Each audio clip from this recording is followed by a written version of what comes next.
Hola, ¿qué tal? Buenas tardes. Vamos a iniciar la sesión de este día, martes 11 de septiembre. Hablaremos acerca de algo tan importante como es el equipo de hemodiálisis. Sabemos que la hemodiálisis es una técnica que sustituye a las funciones del riñón. Mediante la hemodiálisis se extrae la sangre del paciente, que es conducida a una máquina especial para depurarla, eliminando de ella lo que el riñón no puede y devolver esta sangre ya en condiciones adecuadas al paciente. En esta ocasión hablaremos sobre el equipo de hemodiálisis y para ello está con nosotros el ingeniero biomédico Jaime Fierro Flores, que expondrá el tema sobre cómo funciona y cómo está constituido el equipo de hemodiálisis. Un saludo a los hospitales que en este momento nos están viendo y escuchando, como son el hospital de Temazcal y Tamazola. Adelante, ingeniero, bienvenido a Telemedicina. Buenas tardes, gracias. Por favor, continúe. Bueno, muy buenas tardes. El tema de hoy va a ser equipo de hemodiálisis. Vamos a explicar cuál es primero qué es la diálisis, por qué se tiene que llegar a usar ese equipo de hemodiálisis, cuál es el funcionamiento del equipo y todo lo que envuelve el funcionamiento del equipo de hemodiálisis, porque por sí mismo el equipo no serviría de mucho. Requiere una infraestructura alrededor para que pueda funcionar. Entonces, no sé si puedan pasar la diapositiva. Perfecto. Bueno, pues que nada, vamos a identificar qué es la insuficiencia renal. Esta se produce cuando los riñones no son capaces de filtrar adecuadamente las toxinas y otras sustancias de desechos de la sangre. Para ello y para poder eliminarlo se aplica un procedimiento que se llama diálisis. Este es un tipo de terapia renal conjuntiva usada para proporcionar un reemplazo artificial para las funciones perdidas del riñón debido a una insuficiencia renal. Esta puede ser crónica, puede ser aguda. ¿Cuál es la diferencia? Aguda puede ser un caso aislado que hace que no funcionen los riñones, o puede ser algo crónico que puede ser una enfermedad degenerativa. Se da mucho el caso, por ejemplo, con los pacientes diabéticos que pierden sus funciones renales y tienen que a finales de llegar a ese tipo de casos. Existen dos tipos de diálisis, es importante mencionar. Uno es la peritoneal y la otra es la hemodiálisis. La peritoneal se coloca una solución estéril especial que se coloca en un tubo, una cavidad peritoneal, que generalmente es aquí, en la panza, donde la membrana actúa como una membrana semipermeable.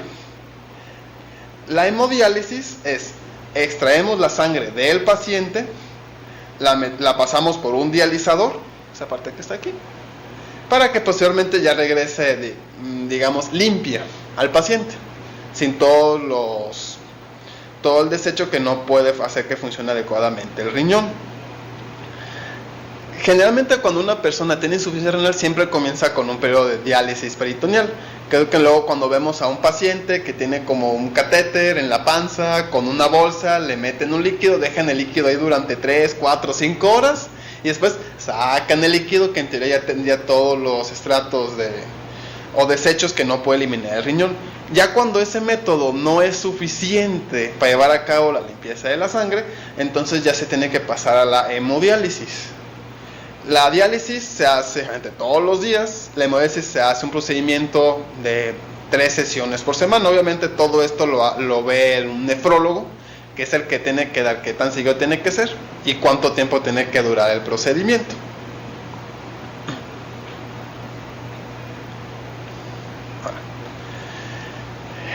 Ahora, específicamente por lo que venimos a hablar del equipo de hemodiálisis.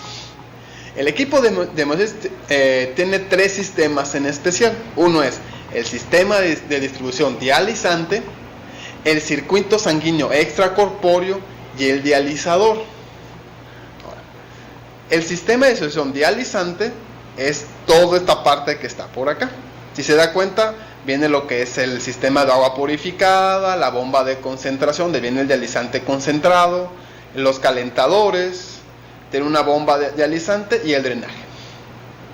Tenemos el circuito sanguíneo extracorpóreo, que es desde que se hace ya sea el catéter o la fístula para el paciente para que se pueda conectar a la máquina, todo el proceso de pues, las líneas, las mangueras y cuando entra el equipo.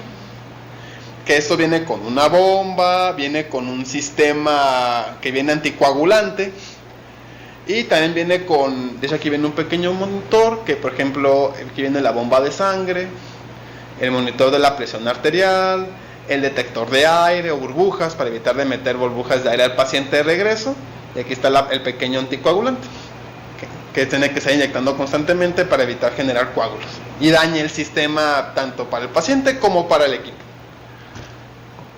Del primera parte que vamos a hablar va a ser del sistema de distribución dializante.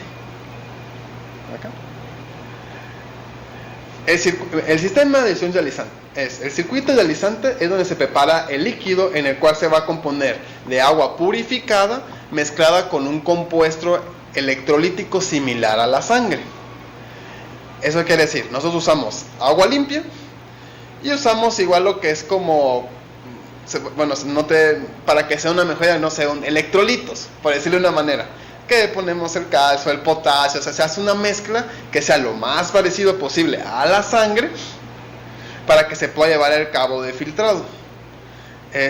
Y el agua tiene que ser agua purificada. Aquí es importante mencionar que no sirve agua de garrafón. Existe una planta especial de purificación de agua y que además esa planta tiene que estar debidamente normada para que pueda funcionar para un equipo de diálisis. Este sistema puede ser central o individual. Central es cuando existe un área de terapia de hemodiálisis donde existen, pues, no sé, 5, 10, 15 máquinas y existe un sistema general para la purificación del agua, o un sistema individual donde cada equipo tiene su propio sistema de purificación. Como les mencionaba, el agua potable nunca es suficiente para este tipo de aplicaciones, por lo cual se tiene que llevar por un proceso especial del agua. El sistema de tratamiento del agua consta de 3 partes. Una es el pretratamiento, el tratamiento y el post-tratamiento. Si se dan cuenta, es muy parecido si vamos a un buen sistema de tratamiento de agua para uso humano. O sea, contamos con nuestro sistema de desgasificadores, carbón activado y microfiltros. Pudieran ser considerados, digamos, sus suavizadores, de alguna manera. Tenemos nuestro tratamiento principal, que es de uno o más sistemas de ósmosis inversa y unos desionizadores. Se usa un sistema de ozono. Y tenemos al final el post-tratamiento, que es donde ya almacenamos los tanques. Tenemos unos filtros submicrónicos, un tratamiento ultravioleta y unas ultrafiltraciones, como para terminar, como matar alguna bacteria por ahí que se nos haya escapado del sistema. Aquí tuve la fortuna de encontrar un esquema para explicar más o menos cómo es todo el sistema de la purificación del agua para el equipo de hemodiálisis. Tenemos la entrada al agua normal. Vale parte de lo que comentaba, que eran los suavizadores, el carbón activado, el sistema de filtrado, que era el sistema que es el pretratamiento. Esta parte que está aquí así. Ya después, mismo retroalimenta de nuevo al almacenamiento principal, donde viene el agua de la calle, pues de una manera. Y también se va al equipo de ósmosis. Tiene nomás un sistema de ósmosis, podemos meter 2, 3, 4, dependiendo qué tanto sea necesario y cómo se encuentren los valores de nuestros niveles de agua, ya sea de los diferentes solutos, que puede ser aluminio, puede ser arsénico, puede ser, que aunque ustedes no lo crean, todo eso se encuentra en el agua, pero por partes, por millones muy pequeñas. Pasamos por la etapa de ósmosis, llegamos a nuestro contenedor. El contenedor, pues ya lo pasamos a una inyección de ozono para terminar de matar todos los agentes que estén por ahí, alguna bacteria. Y por último, ya lo mandamos a nuestra salida de diálisis o lo regresamos de nuevo a nuestro depósito, ya digamos, del agua tratada. Si se dan cuenta, todo el proceso se tienen que estar tomando muestras para poder verificar la calidad del agua. cada muestra existe una tabla. Esta es una tabla que podemos encontrar en la norma nacional mexicana para lo que es la práctica de la hemodiálisis, donde hace la diferencia ya sea de la FDA o de la AMI, de cuántas partes por millón debe contener cada uno de las sustancias, ya sea las no tóxicas, las tóxicas. Por ejemplo, aquí tenemos, esto es muy importante, por ejemplo, las bacterias. Dice que, de acuerdo a la FDA, debe haber uno máximo de 100 colonias por cada mililitro, o 200 colonias cada mililitro. El cloro, 5 por 10 a la menor 1 partes por millón de miligramos por litro, lo máximo que tiene que haber. Entonces, con eso nos damos una idea de cuánto es la cantidad, o sea, cuánto es lo minúsculo que debe haber. Aquí hace una comparación de cuánto es el agua normal. O sea, nosotros si tomamos el agua, vamos a encontrar 1 por 10 a la menos 2 miligramos por cada litro de cadmio. En comparación de lo que nos pide la FDA, nos pide 10 a la menos 3. Para que se une cuenta, haga cuenta que si hablaríamos de un número más cerrado, podría ser 100 mililitros, y la FDA me pide 1 mililitro por cada litro. O sea, si lo hablamos como en comparaciones, pasamos de decenas a milésimas. Esa sería la diferencia del agua normal al agua que tiene que ser usada para hemodiálisis. Obviamente ese es un máximo, tiene que ser menor a esto. Ya, cuando ya tenemos nuestra agua purificada, ya tenemos todo bien. Eso lo que vamos a hacer es, se hace una mezcla con una colusión concentrada, unos agentes amortiguadores, con el objetivo de aproximar la concentración de solutos ideales de la sangre. A la solución resultante, generalmente se le conoce como dializante. Ahora, esta mezcla, para llegar a esa mezcla adecuada, eso lo va a hacer el nefrólogo. Él va a hacer un estudio, entonces puede ser que se use como una formulita, que tengamos un esquema en general, pero el nefrólogo lo que va a hacer es, igual por cada paciente, va a saber cuánto tendría que tener de, no sé, de calcio, de potasio, o sea, cómo hacer la mezcla para que sea la adecuada al paciente. ¿Y por qué es importante saber estos pequeños datillos? Porque como manejamos una membrana semipermeable, lo que hacemos es contrastamos dos líquidos, la de la sangre y la que está y nuestra mezcla ideal que estamos haciendo, que es el dializante, y lo que va a pasar es que como no tenemos todos esos desechos en nuestra líquido dializante y sí en la sangre, entonces los va a comenzar a equilibrar. Entonces vamos a comenzar a pasar los desechos de la sangre al líquido dializante. Ahorita vamos a hacerle un diagramita para que ustedes puedan como que visualizar más cómo es el cambio entre las membranas. La siguiente parte que les había comentado es el circuito sanguíneo extracorpóreo. Este circuito es como extraemos la sangre del paciente a través de un circuito estéril a través del dializador. Para después refundirle regresándolo de forma continua al paciente. Entonces sacamos la sangre del paciente, ese sería nuestro sanguíneo extracorpóreo, lo metemos al equipo que sería nuestro dializador. Del dializador lo regresamos al paciente y ya regresa limpio. Es importante comentar de que existen varias formas de sacar la sangre del paciente, no únicamente es colocar una manguerita donde sea y que ahí terminó. Existen varias formas, puede ser tanto métodos permanentes como métodos temporales. Y existen tres métodos principales. Uno puede ser un catéter, que es como se ve aquí, se coloca un catéter. Generalmente vamos a ver unas personas que les sale prácticamente del esternón, aquí de la cánula. Generalmente se le conoce como catéter venoso central. Es un catéter de plástico insertado en una vena grande. Generalmente este es más considerado una opción temporal, no permanente. Primero porque se dificulta mucho alcanzar los flujos de sangre que requiere la máquina para estar funcionando. Y además porque aumenta los porcentajes de ya sea de trombosis o que se pueda generar algún tipo de aneurisma. El otro sistema para sacar la sangre, que es la más común de todos, es una fístula simino-arteriovenosa. ¿Eso qué quiere decir?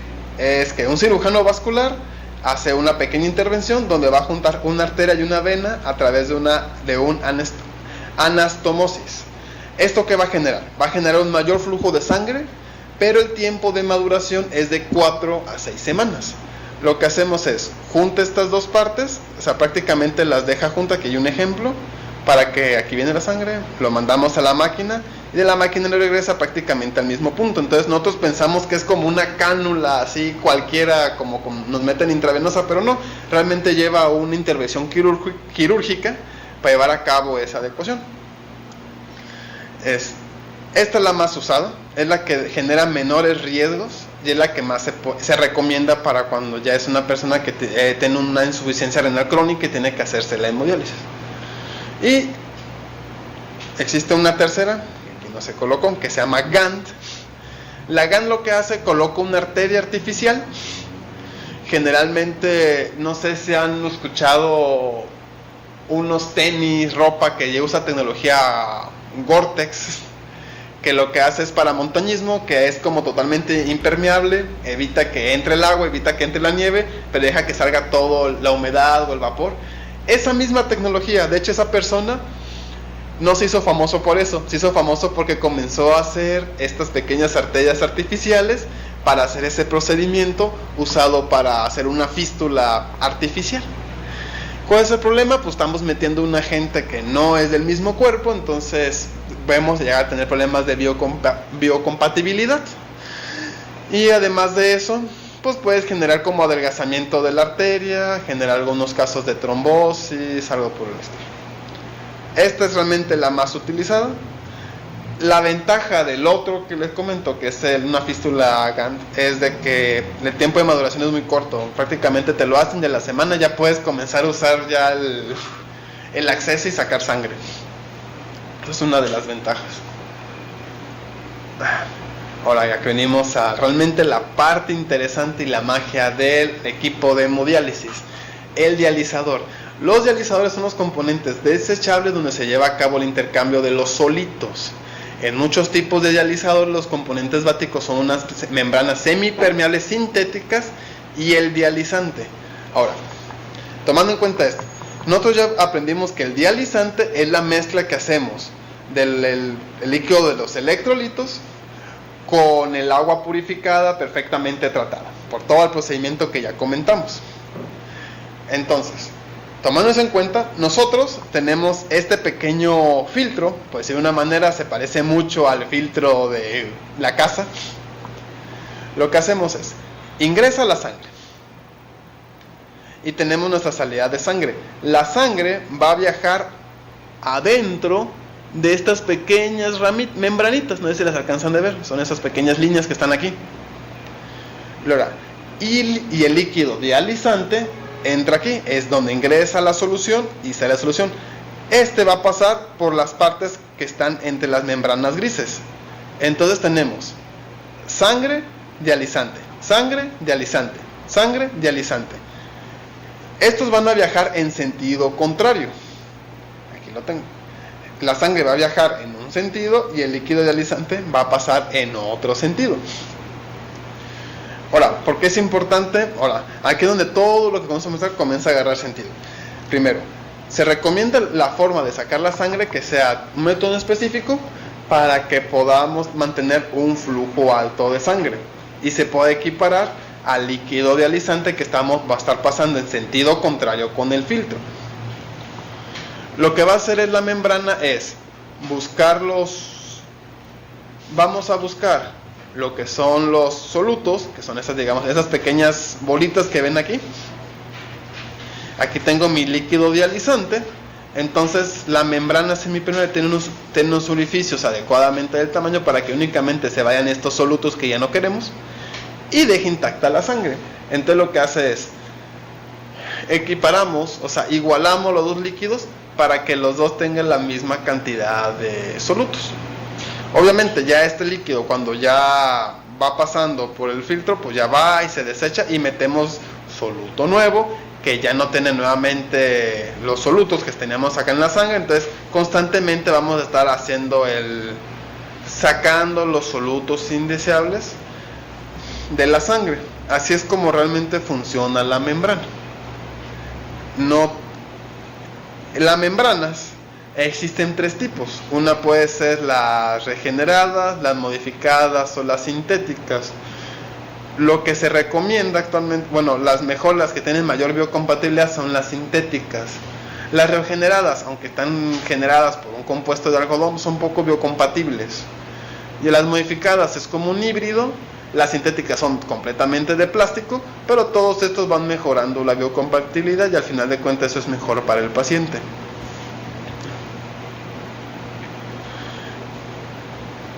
Algo importante que deben tener siempre a las consideraciones especiales con todo lo que tiene que ver con el filtro es que el filtro se puede reutilizar, no hay ningún problema, siempre y cuando se cumplan.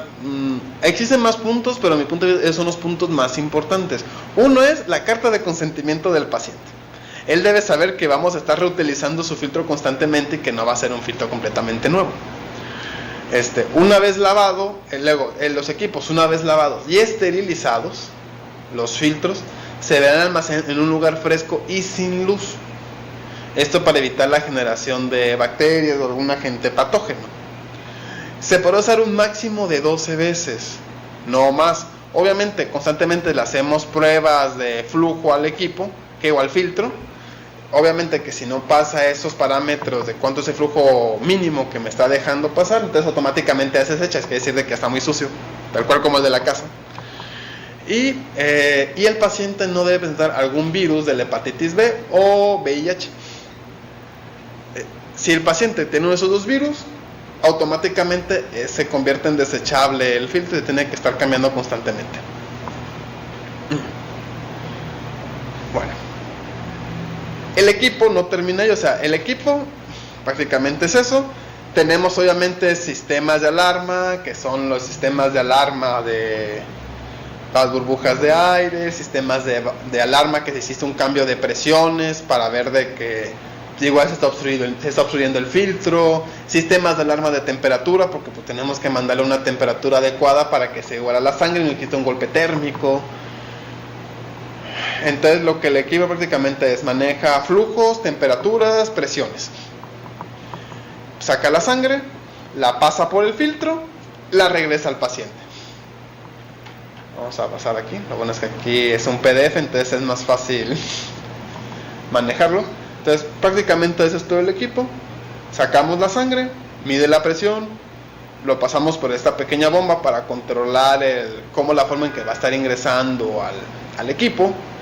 Una bomba de heparina para evitar que se formen coágulos, pasa por el filtro. Al final lo pasamos otra vez por un medidor de presión y un detector de aire para evitar meter ahí unas burbujillas de aire al paciente. Viene el filtro, como les comentaba, tenemos nuestra agua limpia, tenemos la mezcla con el dializante, es el concentrado que hace el médico para tratar de que este líquido sea lo más parecido a la sangre del paciente. Lo mandamos en sentido contrario de la sangre para comenzar a sacar todos los solutos. El desecho automáticamente lo pasamos por una bomba de dializante y lo mandamos al drenaje, que es el desagüe. Que aquí tenemos para prevenir, aquí tenemos nuestras membranas donde tenemos el nuevo y tenemos el viejo. No hay más. Realmente es un equipo, vamos a decir, relativamente sencillo. Únicamente hay que cuidar mucho varios aspectos entre la pureza del agua, que todo esté completamente limpio, que los filtros cumplan con las adecuaciones para el paciente y que se haga que se coloque adecuadamente las cánulas o las fístulas según sea lo conveniente. Ahora, para llevar a cabo todo el proceso de hemodiálisis, obviamente no únicamente es la máquina, tenemos todo un esquema, porque como ustedes sabrán, existen las clínicas que hacen los procedimientos de hemodiálisis y no necesariamente tiene que ser en un hospital. Para esto necesitamos la máquina de hemodiálisis, una planta de tratamiento de agua con calidad para el empleo del hemodiálisis, que fue lo que les expliqué hace rato, las tomas sin tanque de oxígeno, un aspirador de secreciones, una báscula, un carro rojo con monitor y desfibrilador en caso de que el paciente entrara en paro, un electrocardiógrafo y luego un manómetro y un estetoscopio. Fuera ese equipamiento, lo demás es mobiliario. Digo, se necesita un sillón pues, que esté cómodo, porque el paciente va a estar ahí 3, 4, 5 horas. Entonces un sillón cómodo. Hay veces que se puede llegar a usar una camilla para que se pueda usar una posición de trend o antitrend, pero generalmente, ya que un nefrólogo da el visto bueno, se puede mandar a una clínica que únicamente haga hemodiálisis. No necesita que haya un quirófano o algo en especial, a menos que el nefrólogo lo pida. ¿Cuáles son las normas? Digo, existen varias normas que rigen todo esto, pero esas son las 3 principales que se deben seguir cuando se hace toda la práctica de la hemodiálisis. Uno es la 03 SSA 3 2010, que es para la práctica de la hemodiálisis. Ahí le habla de más aspectos, hasta qué tipo de conocimientos debe tener la enfermera que va a estar tratando al pacientito. Además tenemos la de la Semarnat, la 087, que es cómo manejar todo el RPBI, todos los desechos que estamos manejando, todos esos detalles. Y por último tenemos la 197, que es la SSI, que es los requisitos mínimos de infraestructura y equipamiento de hospitales y consultorios médicos de especialidad, donde viene todo lo que debe incluir el espacio para que se trabaje.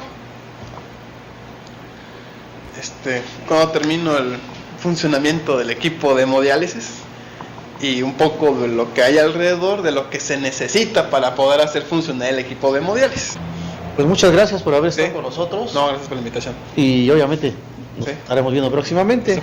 Amigos médicos, compañeros, por haber estado con nosotros.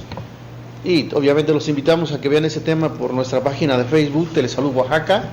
Y también próximamente será subido en YouTube. Muchas gracias, que tengan buenas tardes. Hasta luego.